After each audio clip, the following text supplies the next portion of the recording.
और आपने जंग मोता में बड़ी बहादुरी दिखाई, परचम इस्लाम को गिरने नहीं दिया जब तक आपके अंदर ताकत थी। एक बाजू कटा, दूसरे ने पकड़ लिया, दोनों बाजू कट गए।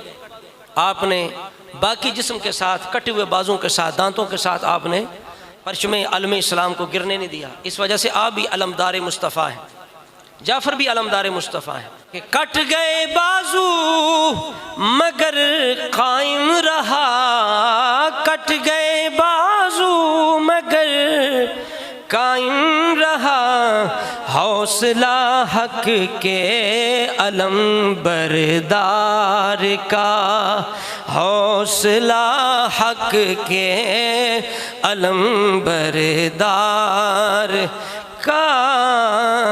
कट गए बाजू, आपके कटे बाजू किसी को याद नहीं। हज़रत अब्बास कि अगर बाजू कटे हैं करबला में, वो अलम बरदार थे, तो हज़रत जाफ़र तैयार के भी कटे हैं जंग मौता में। लेकिन हम राफ़ज़ियत ज़दा लोग हैं, मुतासिर हैं, इस वजह से हमें भी एक अलम बरदार याद है, उनके कटे बाजू। लेकिन हज़रत जाफ़र तैयार वो हैं जिनको अल्लाह ने ईशान अता फरमाई। मुस्तफ़ा खुद फरमाते हैं कि उनके बाजू कट गए, रब ने जन्नत में उन्हें 2 पारा अता फरमाए हैं, इसलिए उनको तैयार कहा जाता है, ज़ुल जनाहैन भी कहा जाता है, 2 परों वाला, 2 बाजुओं वाला। ये शान है जाफ़र तैयार की, उनका याद ही किसी को नहीं। तो शायर कहता है, और शायर आम शख्सियत नहीं है माशाल्लाह, अल्लामा ग़ुलाम मुस्तफ़ा मुजद्दी साहब हैं।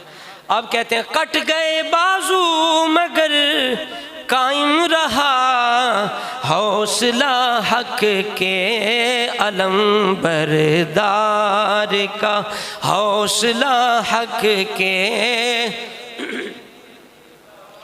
आलो अस्हाबे नबी का इश्क ही